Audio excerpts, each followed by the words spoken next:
TGIF, everyone. Welcome into the First Call podcast alongside Scott Shapiro. I'm Jeremy Plonk. Sad news, of course, in horse racing. Last Saturday, the passing of our great friend Jeff Siegel, just shy of his 75th birthday. Jeff was the creator and the curator of this podcast, co-hosted with me for several years, and this was a podcast. It was a spinoff of his First Call TV show back in the HRTV days. We transitioned to First with the one and the ST, and the show came along for the ride with the First Call as well. We're going to continue the First Call podcast. Scott Shapiro has been filling in since late February, early March for Jeff, and look forward to continue working with Scott on this podcast. But certainly, we dedicate the podcast today and all to in the future to our host emeritus, Jeff Siegel. Again, in loving memory to Jeff, just a friend to all and a great handicapper who did a wonderful job on this podcast. It was his races and his format, so he picked the races and which races he wanted to look at each and every week. And Scott, you've been taking on that responsibility for the past several months, and look forward to you continue doing so. So welcome in, I guess, to this week's podcast. And please share. I had a chance on Tuesday to talk a lot about Jeff on the It's Official podcast, but allow you to have the floor for just a moment to talk about our good friend.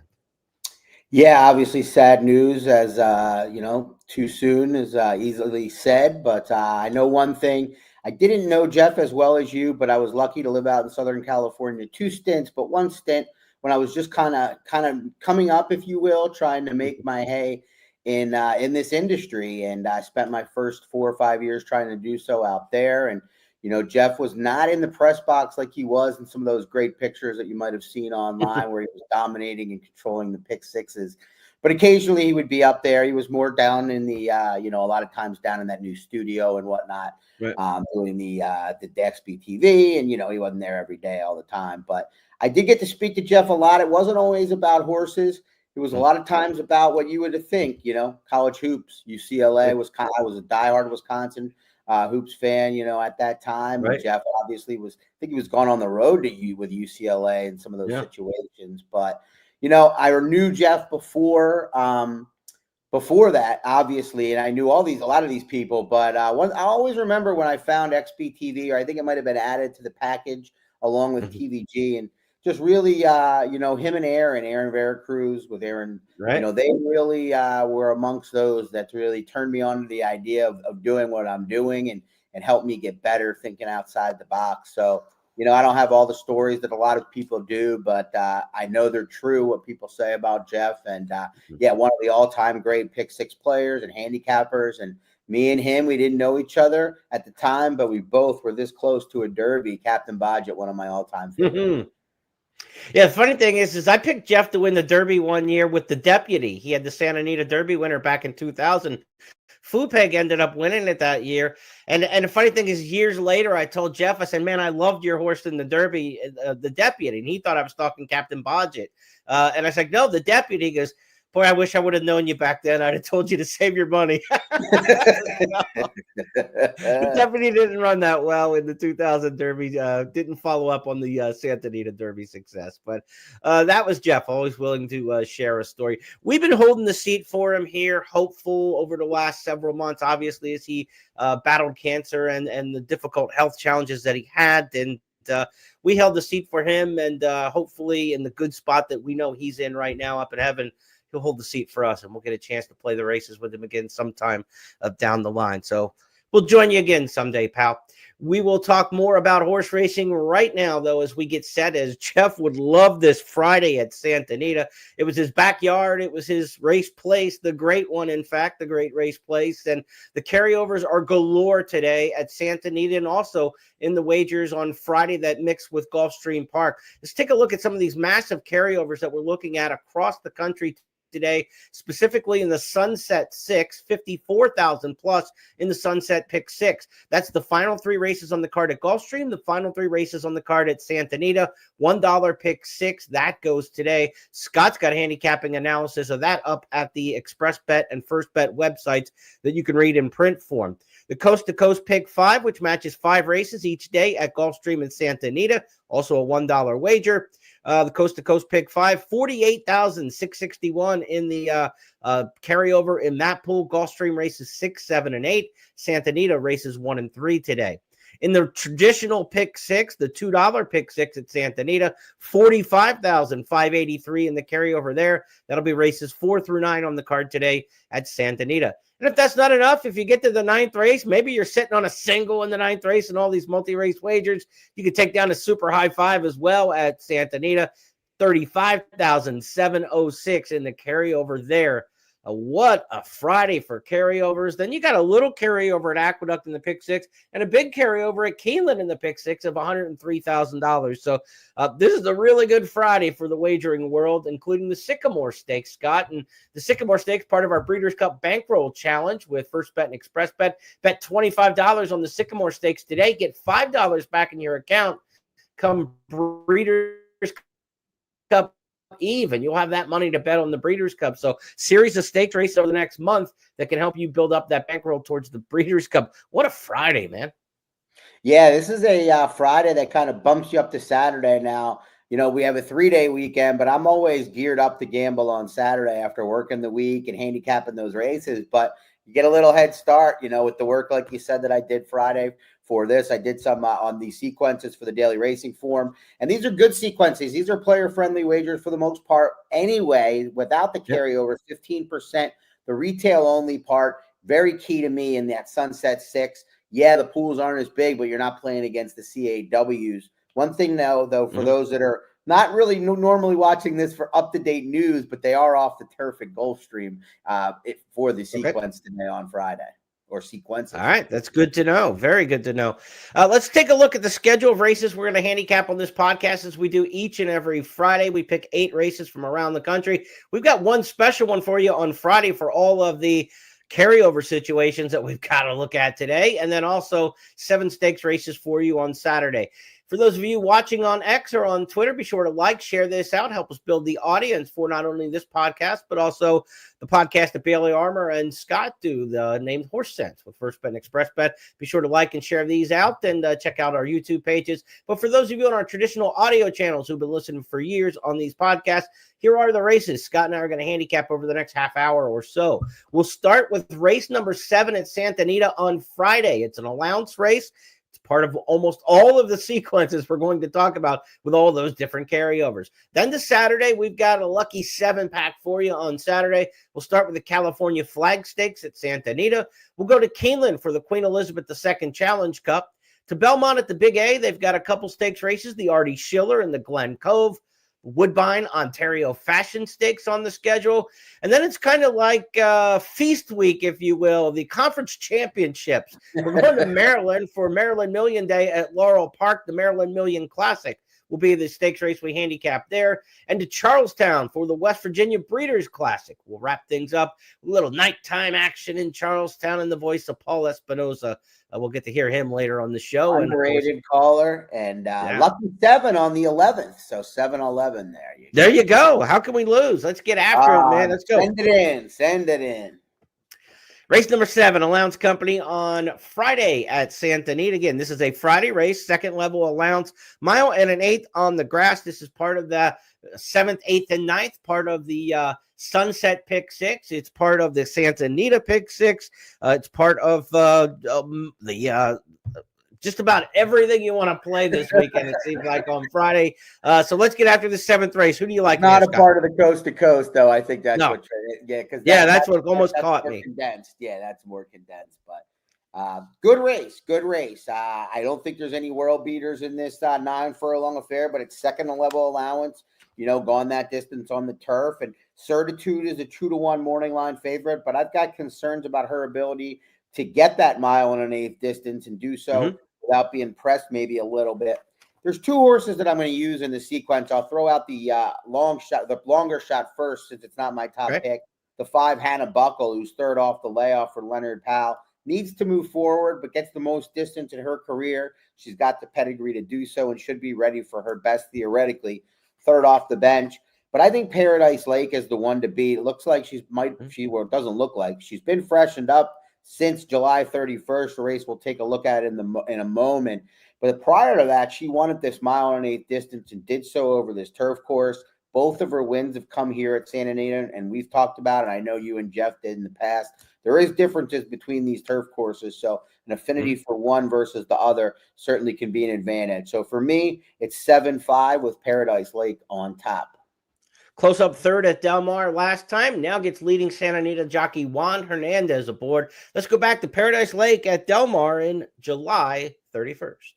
Side, Vibes comes out there 3 wide in behind them. Then Baltic Fire run a mile in my shoes, cutting the corner, and Hopeful on the far outside, and they're into the stretch. Rugalak and Candy Bar, Vibes to the outside of them. Center of the course, Hopeful trying to put in a bid. Also, Paradise Lake is splitting horses late. Yohani from far behind has made good progress as well. A driving finish. Who's it going to be? It's going to be a photo finish that went to Baltic Fire at 50-1.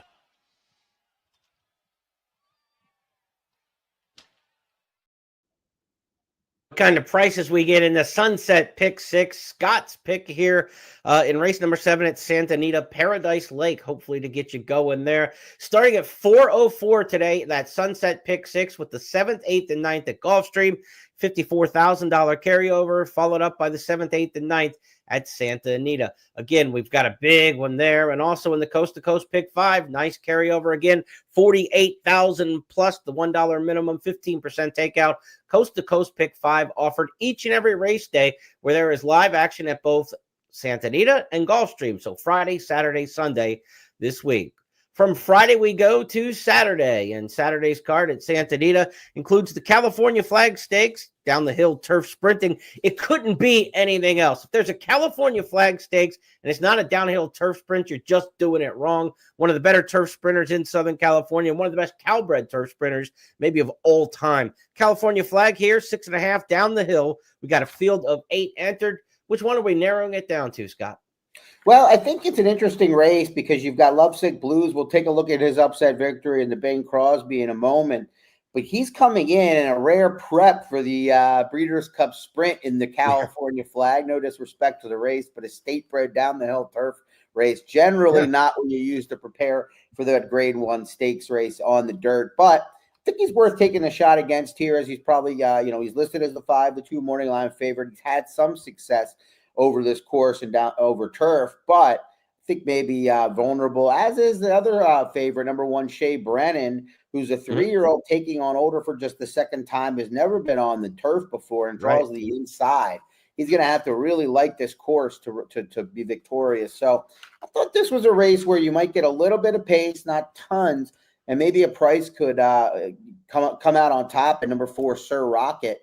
Neil Drysdale not winning races as much as he once has, but still capable. And this horse has the ability to finish here. Should be a good price.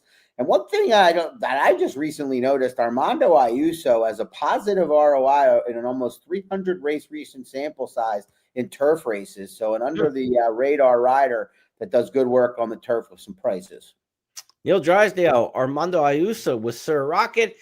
But the world's going to be looking in on this race, not only for its presence, it's a feature on Santa Anita's card on Saturday, but what is it going to mean towards the Breeders' Cup Sprint? Here's Lovesick Blues doing almost the unthinkable, winning last time out at 18-1 in the Bing Crosby, and then following it up with another head scratcher in terms of race placement. Still Crazy Mason as they come to the top of the stretch. It is Hijazi and Juan Hernandez turning for home in front in the Bing Crosby. They've got a 2.5 length lead. And then roll on Big Joe in second. Lovesick Blues has run a big one on the outside and is trying to close the gap at 18-1. Here comes Lovesick Blues on the outside. And Lovesick Blues and Giovanni Franco have won the Bing Crosby. And Hijazi may have set a record there for biggest lead blown by a Baffert Stakes horse. I mean, he looked gone in that particular spot. So a good effort to reel him in by Lovesick Blues. Let's see what he does down the hill and see what they ask of him in this spot, right? It's got to be trainer intent's got to be a big question mark. So therefore, you don't take a short price if you're not sure. Exactly. That's the deal. I mean, obviously he's run as good a races on this course as most, if not more than most in the field. But I just think you got to wonder, about the placement. It kind of feels forced, unless, maybe people know that Librado Barasio has been looking to this spot all along, but I didn't hear that. So to me, it feels kind of like, we need a race maybe. Let's get a prep in. But doesn't seem like the natural spot. No, I mean, the original was after the Bing Crosby was we're training up to the Breeders' Cup, and everybody's kind of like, boy, that's a long time to go, a July race, that sort of thing. I don't know, maybe the horse is kicking the barn down and they got to do something with him, and you can't get that in the morning. You don't want him running off in the morning. We'll find out. You get to run off down the hill, that's for sure. I mean, they'll get to open the lungs up flying down the hill there in that turf sprint. The California Flag, race number 7 at Santa Anita on Saturday. We go from Santa Anita to Keeneland on Saturday, where the final grade 1 of the fall meet is offered on Saturday. Keeneland's grade 1 Queen Elizabeth II Challenge Cup. 3-year-old fillies in this one at 1 mile and an eighth. Undefeated Laurel in here going for 6 in a row. That's going to be my choice in this race at Keeneland. Scott, I know you're going just to the inside, though. We got the 2 inside runners. Laurel the 2. You're down on the rail with Lush Lips. Yeah, this is a good race. I mean, as you would suspect, and this, obviously for 3-year-old fillies is kind of the pinnacle at the end of the year. If you're going to be a 2-turn turf horse, occasionally they'll take shots at the Breeders' Cup, but not as often. This is a big spot. And I think Laurel Lynn obviously merits serious respect. She keeps passing all the tests, but I think this is the toughest spot she's encountered. Yep. I think Lush Lips has encountered the best fillies in the country already, and mainly Nitrogen when she was on the turf course, and she was holding her own. But what I like most is not only has Brendan Walsh been red hot to start the meet at Keeneland, but this is a filly that struggled to relax throughout most of her races. But as we'll see here in the Tepin way she's finishing, she relaxed early for the first time there under Flavian Pratt. And then she did so again in the Del Mar Oaks. She didn't win, but Velocity, a long shot, got a trip up the rail. I'm not holding a runner-up effort on a trip out west against the filly from Kentucky. Nope. And then she's been freshened up. I think she gets the run of the race. Lush Lips for me, 5-1 would seem pretty fair, but I kind of expect it with the Cox runners and, of course, Laurel Lynn. All right, let's go back and take a look at Lush Lips winning the Tepin Stakes. 2 starts back. And here comes Lush Lips, and Vixen is cut loose too. Vixen flies in between. Princess Attitude in behind, Furlong to go. Lush Lips has kicked away in a big way. Lush Lips 5 clear to the wire. And from off the pace, she scores by 4 in the end. Horses from Saratoga won 10 of these Queen Elizabeth II Challenge Cups in the last 19 years, 4 of them off Del Mar prep. So that West Coast run from the Del Mar Oaks Inn has been a decent path, and Lush Lips will try to follow that. Laurel Lynn amongst those coming out of the race at Saratoga. Opulent Restraint also in that sort of category as well. Good addition. You got Fion in there, who I haven't talked about in the Queen Elizabeth II Challenge Cup. All she's won is 3 in a row, coming off the win at Kentucky Downs last time out in the Dueling Grounds Oaks. Good addition of the Queen Elizabeth II Challenge Cup. Maybe not a superstar from overseas like we see some years, like Mulch coming in here a couple years ago, but a good-looking group there for the QE2 of domestic runners. To Aqueduct, we will go next on the podcast, and this weekend they've got a couple stakes races for you. Belmont at Aqueduct meet, and we'll get the screen up here. We've got the Artie Schiller and the Glen Cove for you on the program. Races 4 and 10 from the Big A. On the turf at 1 mile in race number 4 for the Artie Schiller. Got to be a turf mile if you're going to be named after Artie Schiller. And then the Glen Cove will be a turf sprint at 6 furlongs. So let's go to the Artie Schiller. Belmont at the Big A on Saturday, race number 4. Scott, how do you line up this group? We've got a modest field size of just 6 in here. We do, and I think it's going to go very well for Big Everest. It didn't go well last time at 4-5 in the Red Bank at Monmouth. But there was a Jersey bred horse in there. There are no words who finished second. That was a speed horse as well. And for whatever reason, Paco Lopez was very willing to let that one go. This one did not really like being rated, but still was not on the lead. I think it ended up being quite detrimental to his cause. Now second off the bench for Miguel Clement, back home in New York, should be loose on the lead over a turf course. He's 5 for 9 over, not creative, but Big Everest, wire to wire. Some horses just have one way of going, and he seems to be that way. Get him to the front and see where you end up. Big Everest, 2 starts back at Saratoga, went to the front and stayed there. They're coming to the quarter pole. Big Everest turns for home in front, hasn't been asked yet. Here's Nelson Avenue angling off the rail into second. Down on the inside, General Jim, I'm very busy, is in between horses. Nantasket Beach has dropped back. Big Everest a length, threatened by Nelson Avenue. Big Everest on the outside, Nelson Avenue, Big Everest, coast to coast. In this race, Scott, the even money morning line favorite, Major Dude, is kind of one of those in-betweeners. He's not really a miler. He's not really a 1.5 turf horse for like the Breeders' Cup Turf kind of division. He's kind of stuck in between. He's not particularly brilliant. He seems like the kind of horse to be susceptible to some speed like this. So I think he's vulnerable in a spot like this at a mile when you want a horse with a little more brilliance. I agree. I also think Major Dude, this is a horse that peaked early. He was very good down at Gulfstream in those 3-year-old turf races where you kind of have these horses dominate. And not like he hasn't had a productive career since then, but like you said, not a world beater, and he's going to be up against it from a race shape perspective, it appears.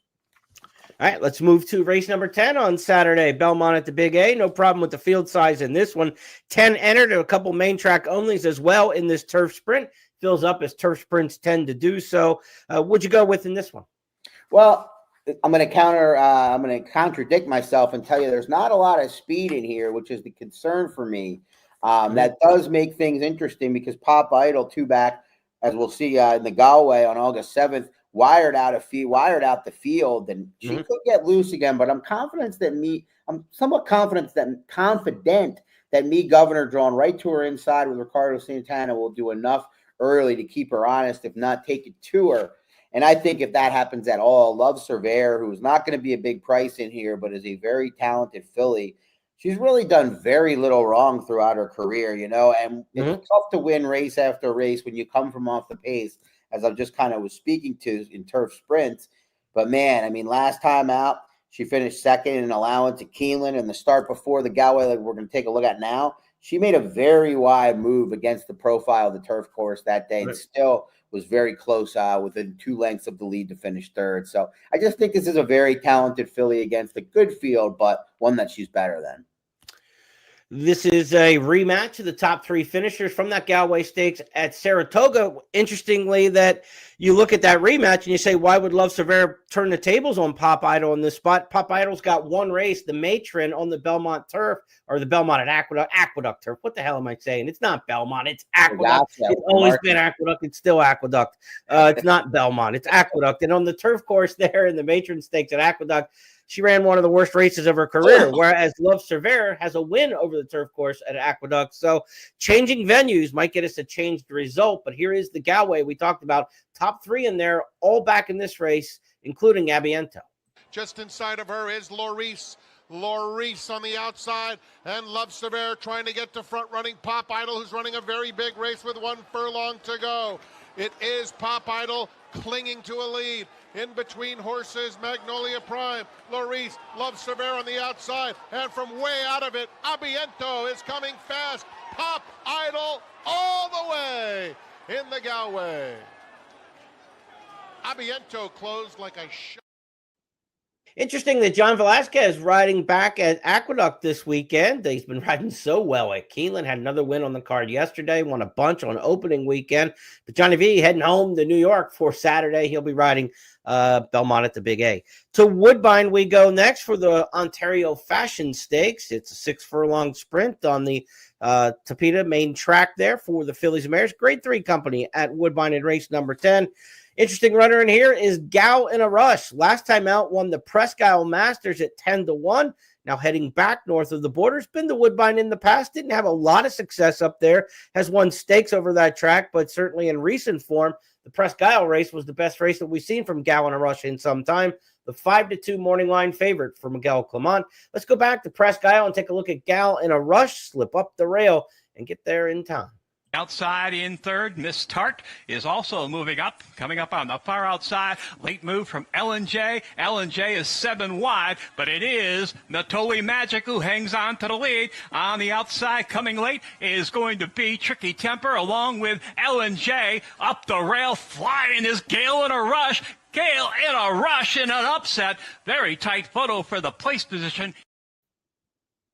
All right, Gal in a Rush coming off that win in the Presque Isle Masters, but just 1 for 5 over the main track. Did win the Seaway Stakes at Woodbine.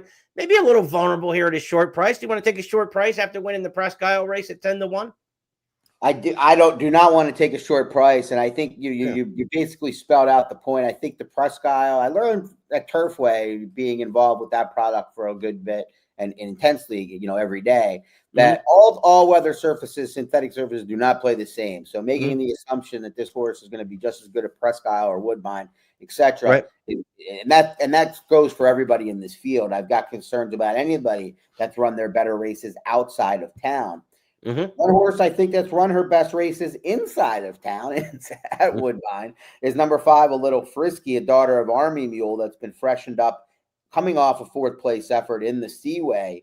Rode the rail into the lane that day, finished well, good late pace rating on Brisnet, as we like to see. And I think she's set up for a good trip in here, and we know she can finish over the surface. So hopefully Josie Carroll has her ready off the freshening. Expect Girl in My Dreams to pop to the front in here with Biles the 2, a little bit of speed matched up, but late runners in here, A Little Frisky, probably just off the pace, not far off the pace, and then further back, Gallon of Rush. So you should get the jump on the favorite, I think, too, in terms of the pace scenario. Let's go now from Woodbine to one of our 2 regional state bred championship days. It's Maryland Million Day on Saturday at Laurel Park, and the 1 1/8 Maryland Million Classic will be the headline race on that 12 race card. The 11th on the program, 150 grander. Interesting horse showing up in here. He's one of the best Maryland breds of the last couple decades for sure. One of the best horses to run at Laurel Park, maybe ever, with a 10 for 10 record. His name is Post Time, and this time a year ago, he was prepping towards the Breeders' Cup Dirt Mile, where he would end up running second on Breeders' Cup Championship Day to Full Serrano last year. He's obviously stepping down in class, and now at age 5, he's 3 for 6 on the campaign. Maybe not quite as good as he was in the past, but he's certainly not down to this level. So what do we make of Post Time showing up in this spot? I know Hillwood Stable, his owner, wants to showcase the horse in front of the Maryland fans once again, as they did in the Polynesian a couple starts back. How are we beating Post Time in here? He's 10 for 10 at Laurel, Scott. I don't know if we are, but he's going to be like 1 to 9, right? Yeah, right. So I just think that's a little bit excessive when you look around. And I mean, I don't think it would be if it was just our friend Mugatu, a friend of the, I don't want to say of the podcast, but a friend of the Slack channel, Mugatu. There's some people internally at First Bet who are Mugatu fans. Let's just say it that way. I have been declared one because I would always think he just showed up at the big 3-year-old races for a while. But anyway, he's got a lot of heart, that Mugatu, but I don't think he's going to beat Post Time. But there is a horse with some upside here that's done very little wrong and also drops back into the Maryland bred ranks and has been taking on open company, and that's number 2, Barbadian Runner. He's got to answer the 1 1/8 question, and I think that's somewhat Post Time does too. And that's, if this was at a mile and a 1-turn mile, right? Post Time to me would be, we probably wouldn't be talking about this race because I wouldn't have picked it, because it would have just been picking Post Time. Right. But Barbadian Runner to me has some upside here. A horse that's 3 isn't bred to get the distance, but I think he's kind of outrun his pedigree already. So they only spent $5,000 for him. So maybe this horse can spring the upset at what should be a little bit of an inflated price, expecting Post Time to get absolutely hammered. Henry Walters trains Forest Boyce aboard. Barbadian Runner trying to take the baton in these state bred championships. When a 3-year-old could win the Classic, you could be around for a long time in these divisions. You see 4, 5, 6, 7-year-olds continue on. Let's see what he does in his first appearance in the Maryland Million Classic. Here he is winning back in the springtime when he won the Miracle Wood Stakes over this track at Laurel. Crab Daddy is next. Barbadian Runner angles just off the inside of that pair as they turn in, and Sacred Thunder really up against it now, has to muster a big rally on the far outside, but still coming with a run. Barbadian Runner on the outside now to grab a narrow lead from Pay Billy. Barbadian Runner, Pay Billy, they're head to head and quickening away. Sacred Thunder on the outside trying to grab third from Crab Daddy. A 16th left to go. Barbadian Runner running to the line. Pay Billy's coming back on the inside. Barbadian Runner and Pay Billy photo. Barbadian Runner and Pay Billy in the Miracle Wood. Good race there. Pay Billy turned out to be a pretty solid enough 3-year-old. We'll see how Barbadian Runner steps up and runs in the Maryland Million Classic. I've got some picks for you on Maryland Million Day and West Virginia Breeders' Classics Day in the blog section at expressbet.com and at news.first.com. So check that out. I've got 2 plays for you on the undercard at Laurel, not including the Maryland Million Classic, then 3 for you from Charlestown for the West Virginia Breeders' Classic. The Sam Huff West Virginia Breeders' Classic, I was there in 1987 for the very first one of these. $300,000 purse. It was $100,000 back then. That was a lot of money back in the day for Charlestown when they were literally running 2,500 claimers, and an allowance race was like 4,800 to 5,000 for an allowance race back then. And to come along with a $100,000 stakes race for the West Virginia Breeders' Classic was big doings. Now they run more than $1 million for the Charlestown Classic, and this Breeders' Classic worth $300,000. Named and created by the great Sam Huff, the legendary linebacker for the New York Giants. Had a chance to interview him for an ESPN.com piece many years ago, and it was one of the favorite interviews I've ever done. He was just point blank, man. I mean, he just spoke. And guys like that we could use. Think Mike Rapoli, but with athletic credentials, if you would say. I mean, just he really spoke his mind. He did great things for this West Virginia Breeders' Classics. Now, again, since 1987, when we're looking 40 years almost of the Breeders' Classics. In this race, we've got some familiar horses, Scott. Horses who have won this race in the past. Muad'Dib has won it twice in the past. Last year, Ronaldo won it, both trained by Jeff Runco, who has dominated this series over the years. Runco, a former jockey turned trainer many decades ago, but is absolutely the all-time leading trainer at Charlestown by a long ways. Arnaldo Bocachica and Runco team up often. They win these races often, and Ronaldo is named for Jeff Runco and Arnaldo Bocachica. He's actually named for the jockey and trainer. How are you going to beat that? The defending champ and the horse is named for the guy, and the guy's riding and training. Well, we got to try. You know what I mean? You got to try. Any narrative like that takes extra money, so we got to try. Yeah. He's last year's winner. I guess I kind of look back and wondered if he was coming into the race this year as well as he was last year. So at a shortish price, I thought maybe there were reasons to think that he wouldn't. And then you look at the pace; it should be pretty honest in here. No Love for Juba and teaching the release should go at it, I would think. So I'm hoping the old veteran Muad'Dib, you said it a lot better than me, but he likes this distance. I have concerns whether, the fact that he hasn't been traveling it in some time, maybe he's just been prepping the whole year, though, for this race, $300K. So hopefully he's set up for it. He's going to get the pace. It's not an overly confident opinion, but it's a pretty good race. Teaching the Release is actually the morning line favorite, and here has been running exceptionally well off 3 straight wins, including the Frank Gall Memorial. This is a horse who was second in the Onion Juice, the race on the undercard here at 7/8 of a mile last year. So now he's stepping up to the big leagues, getting out of the undercard races on Classics night and going for the big money. Stephen Murdoch, the trainer, high percentage outfit. This horse contributes to that high percentage with a 13 for 31 lifetime record. Since being claimed, this horse, I believe, has won something like 6 out of the 10 races since coming to the barn for Stephen Murdoch. Teaching the Release, the morning line favorite, but you got to beat the Runcos if you're in these races, I say. And Runco was able to pull it off last year when Juba with a Twist was a huge favorite. Runco took him down. Let's go ahead and take a look at last year's West Virginia Breeders' Classic finish. So the favorite's going to have to overcome a tough trip, but here he comes. Muad'Dib strikes the front, and Juba with the Twist comes after him. Ronaldo trying to follow that move, but as they hit the turn, Juba with the Twist up to challenge Muad'Dib, and now Ronaldo is let loose, and these 3 come around the turn together. Juba with the Twist, Ronaldo produced, Muad'Dib at the rail. These 3 are well clear of the rest of the field. Juba with the Twist has to dig in. Muad'Dib cut the corner. Ronaldo 3 wide. These 3 come down to the finish together. It's a thrilling Breeders' Classic. Ronaldo, Juba with the Twist, come down to the finish. It will be Ronaldo. Ronaldo scores, and he does it by a half length in the end over Juba with the Twist. And then came Muad'Dib, and late in the game in the Sam Huff West Virginia Breeders' Classic. Thriller. Going to get that kind of finish again. Again, we kind of have a 3-horse race. You've got the favorite and the 2 Runco veterans who have won this race. We get that same kind of finish. It'll be worth staying up late after 11 p.m. Eastern, the post time for the Sam Huff West Virginia Breeders' Classic.